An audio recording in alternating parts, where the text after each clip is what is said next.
पाठ 11 पोंगल। जैसा कि हम जानते हैं, भारत त्योहारों का देश है। यहाँ अनेक रंग बिरंगे त्योहार मनाए जाते हैं। तमिलनाडु में मनाया जाने वाला पोंगल भी उनमें से एक है। धान की फसल काटने के बाद लोग खुशी प्रकट करने के लिए पोंगल का त्योहार मनाते हैं। पोंगल के बारे में और अधिक जानने के लिए यह पाठ सुनिए। पोंगल का त्योहार तई नामक तमिल महीने की पहली तारीख को मनाया जाता है। यह दिन जनवरी के मध्य में आता है।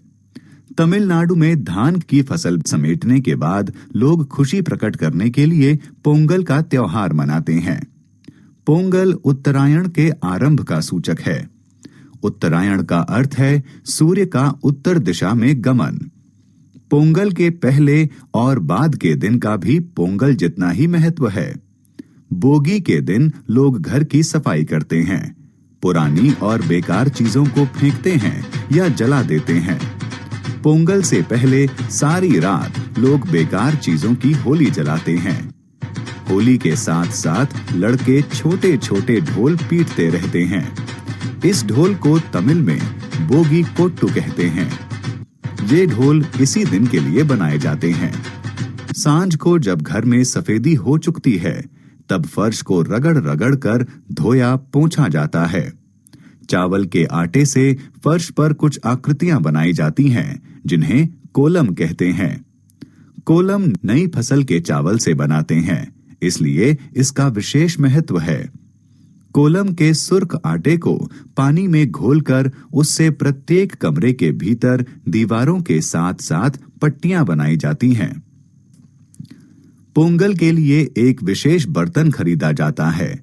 उसमें दूध, नई फसल के चावल, गुड़ और मसाले डालकर सूर्य देवता के लिए शर्करई का भोग तैयार किया जाता है। इसीलिए इस दिन को शर्करई पोंगल कहते हैं।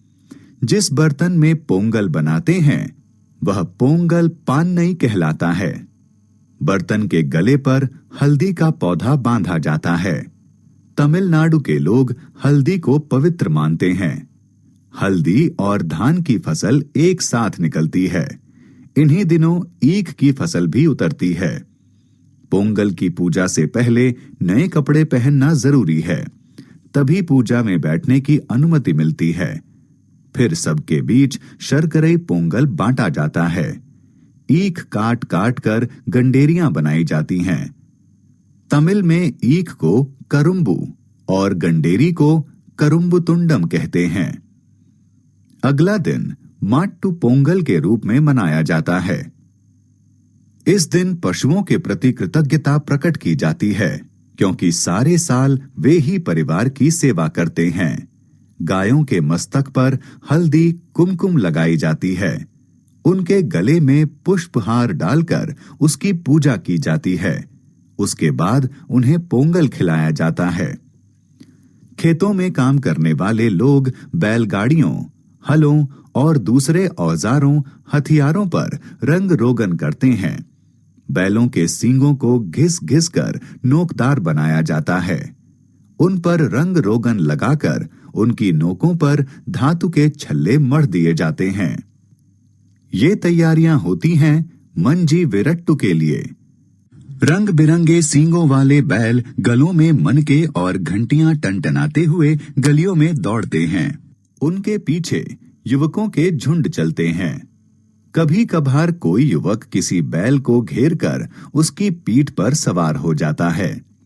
कुछ फासले तक उसे दौड़ाने के बाद वह बैल के गले में बंधी रुपयों की थैली उतार लेता है। वे रुपए उसी के हो जाते हैं। पर सब बैल इतनी आसानी से काबू में नहीं आते। कुछ बैल तो बड़े उग्र होते हैं। अगर कोई उनके निकट जाकर उनकी सवारी करने की कोशिश करता है या उनके गले में पड़े फूलों के हार या रुपयों की थैली उतारना चाहता है, तो वे भड़क उठते हैं। फिर भी कई लोग अकेले ही या मिलजुल कर बैलों से टक्कर लेते हैं। बहुत ही रोमांचक दृश्य देखने को मिलता है। सांझ होते ही ग्राम देवी के खुले मंदिर में किसानों की स्त्रियां पूजा करने आती हैं। इसके बाद बैलगाड़ियों की दौड़ होती है, जिसमें बच्चे बूढ़े स्त्री पुरुष सभी शामिल होते हैं।